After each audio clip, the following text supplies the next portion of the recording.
Hi there, welcome to Unity Insights, a dedicated channel for beginners focused on teaching Unity. For our new viewers, myself somnath Chowdhury and I'm a professional Unity developer. Today we are going to dive into two super important components in Unity, mesh filter and mesh renderer. If you have ever worked on 3D models in Unity, you have already seen them. But do you really know what they do? Let's find out.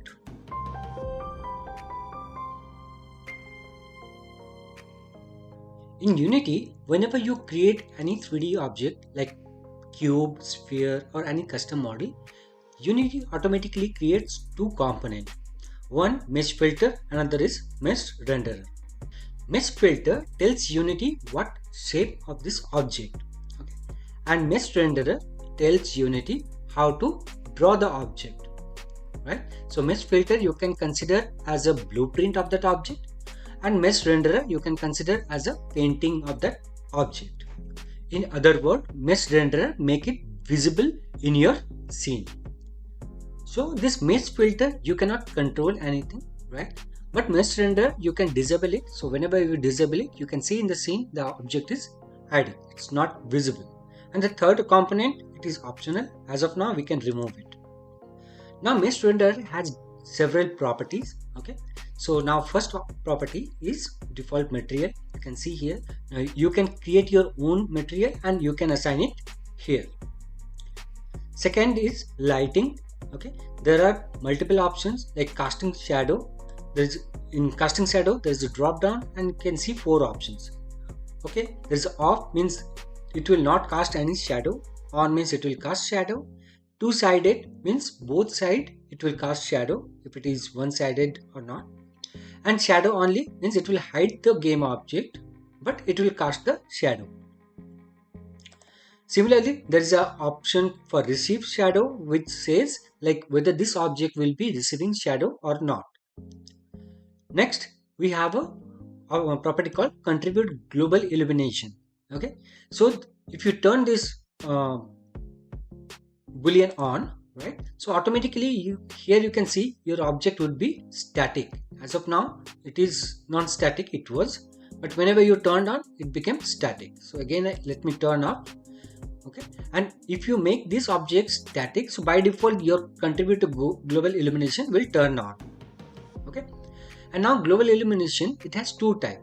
Either you can illuminate through light map or through light probe. Okay, so it will receive global illumination either from light map or from light probe. When receive shadow global illumination, okay, receive global illumination, type is light map, then this light map setting opens, right? And here the first option is scale in light map, which says how the object's UV would be within a light map, right? And the second is stitch seams. That means whenever you bake a light map, how the edges will be smoothened. Okay, here you can see the description below. Whenever I'm hovering on it, there is a small description appearing. Okay, and the third one, we have light map parameters. So based on your system setting, you can set whichever best suits for you. So as of now you cannot see anything because we have not baked any light here, so it's not appearing here. Okay, so this is all about light mapping. But if you select light probe, then this option doesn't appear here. Okay, so by default let's disable it as of now, and next we'll look into probes. So now here we have a light probe. In light probe there are multiple options of blend probe, use proxy volume and custom provided. Off means it will not have any light probe effect in this object. Blend probe, whenever it is blend probe, that means multiple light probes around this object will be blending together. Okay, and custom proxy volume, whenever you select that one, so you have to add one component either here or in a new game object. So let me try doing here only. So what we'll use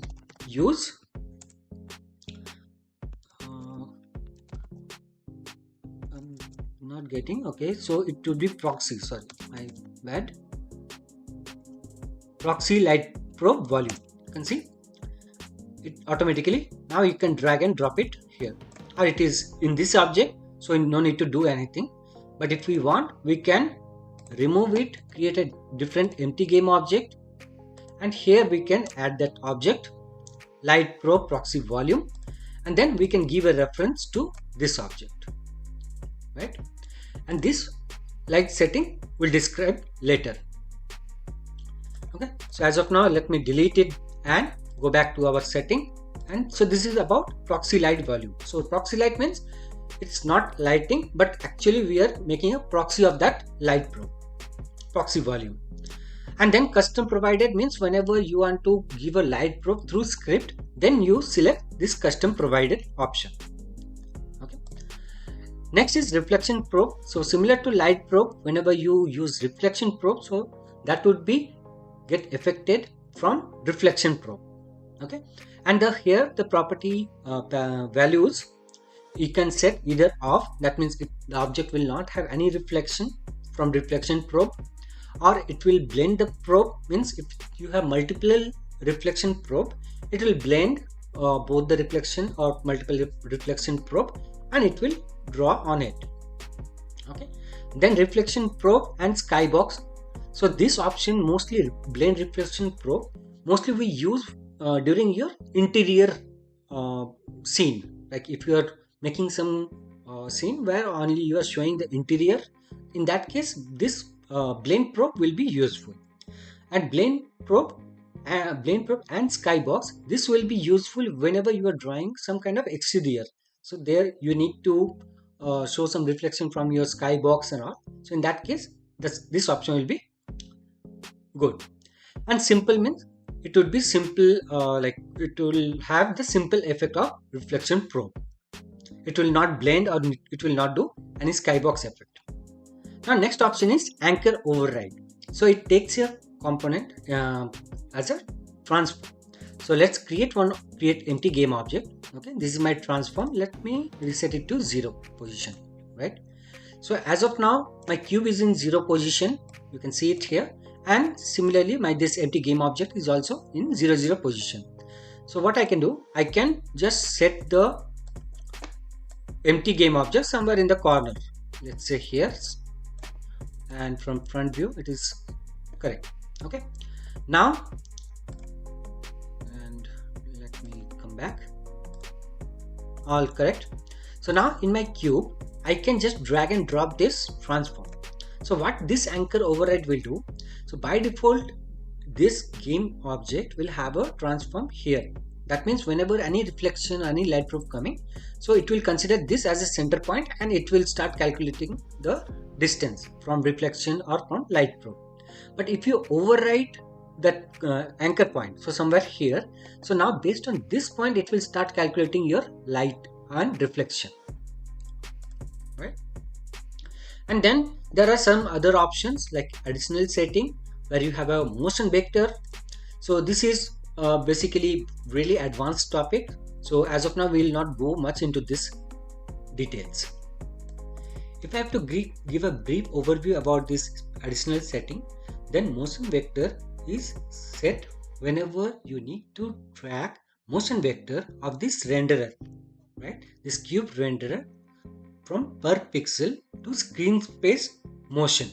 Okay, so that's a little complicated definition, I can say, and you can use this for like post-processing effects such as motion blur or something like that. Okay, and here you have a 3 option. Camera only motion means whenever your camera is moving, that time how the effect should be. Per object motion, that means through a specific pass you are passing that motion. And force no motion means it will not have any effect of motion, right? And the dynamic occlusion, that means if by default if it is turned on, okay, that means whenever any object, if it comes in front of this cube, right, renderer in front of this object, and if it is static, right, this object is static, so that means camera will occlude this background, this cube. So suppose if there is a wall in front of this cube, so if the occlusion culling is active, that means dynamic culling, so that wall will block rendering this cube, right? If it is turned off, that means the wall will also draw and along with that cube will also draw. So that will be like extra draw call. Now to demo few things, few properties, let me hide these two objects, and I have created one object here, right?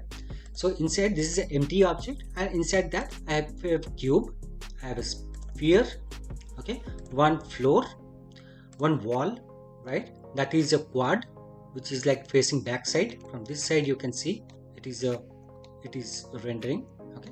So if it is quad, that means it will face from one side. Next I have an empty transform just to show the anchor thing, anchor override, and we have a reflection probe here, right? And then I have a occlusion area, okay.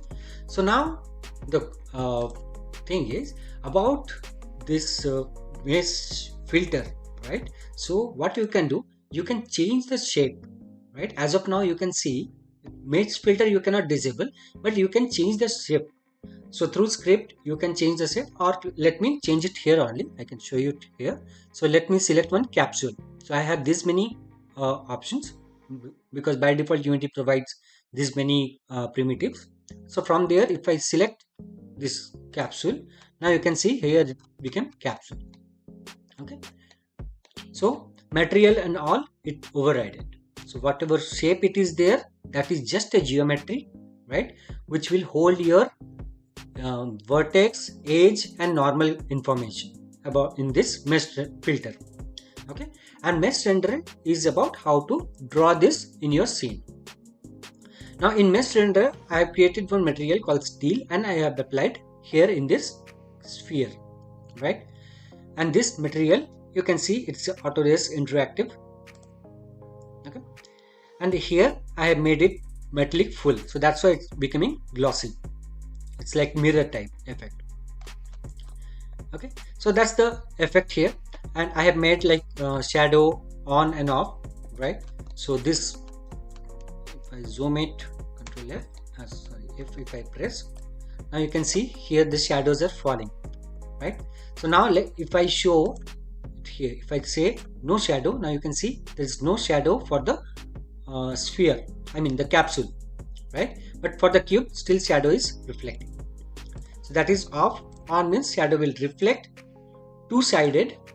For two-sided you need a object for two-sided. So let me select the wall, right here, okay. Let me revert it back to on, and in wall now you can see here it is not reflecting any shadow, even though my shadow is on, because my light is targeting somewhere this side, right, back side of this object. So now if I turn on my two-sided, now you can see here the shadow is reflecting from the back side of this object, even though my normal is facing this side toward the blue arrow, right? So this is how you can use the two-sided drop down. And if you say shadow only, let me select the cube here, right? And if I select shadow only, so in that case you can see my cube is not visible, well, but my shadows are visible, okay. So this is all about shadow casting, right? For cube, shadow only. Now receive shadow, as I mentioned, this object will receive shadow or not, okay. So for that what I'll do, let me take the wall, okay, and rotate it to 0 and move it toward this side. Now you can see here my shadow, whatever object I have, like my cube and this capsule, it is casting shadow on this object, okay. And in my wall, if I disable this receive shadow, that means now you can see the shadows are hidden. That means this object will not receive shadow, right? So now after doing this, let me turn it on again. After that I selected light map and I bake the light using my lighting component, right? Lighting window, I bake my light. So that's why you can see here this little window, right? So this is a baked light map where this information, so this is my mesh renderer, my scene name. So under scene you can see this is my mesh renderer. Inside that all my lighting data is there, okay. Now next we'll see about this light probe. So whenever you are lighting this light map, so by default this light probe would be disabled. Whenever you bake this light map, so this light probe would be disabled, because you cannot have light map and light map together. You have to have only one. Okay, now let's see reflection probe, how it works. Now it is showing blend probe, right, for this wall, not for wall. Let's say the cube. Let me hold the cube and make it on. Okay, so that means my cube is visible. Where is my reflection probe? So reflection probe, here is my reflection probe. I just added one reflection probe component in this, and then I baked my reflection probe. Here is the bake option. Okay, so after baking, what happens? So reflection probe, whatever is reflecting in this probe, right, so that same thing will be reflecting on the objects whichever it is touching. So you can see a box here. So this box is touching this capsule and this cube. So that means whatever reflection is falling here, the same reflection will fall those objects too. Let me push the wall a little back so that we can see it. Okay, now if I move and select the reflection probe, now you can see reflection probe. I have a like the back wall and two objects, one cube, one capsule. The same thing is reflecting here. Even though for this cube the texture quality is very low, so that's why it's showing like so much zoomed in, right? So this is all about reflection probe blend, right? Blend mode. Okay, and among these objects, you can, for the time being, you can disable this box collider. We'll have a separate lecture on this about the colliders. Okay, we have a separate video about colliders and all. So as of now, you can consider whatever you have gone through about mesh renderer, right? You can set up your material, you can set up light setting, like whether casting should be on, receiving shadow should be on. Okay, and then you can bake light and you can use the light probes. Thank you for your time and patience. Hopefully you got some insights about mesh renderer and mesh filter. Those are very important components if you are planning to develop something in 3D. For any doubt or question, please comment down below or send me your query via email, which is displaying on the screen. Also, I'd recommend to join the Unity Insights WhatsApp channel and share your queries to get a quick response. See you in the next video. Till then, keep learning.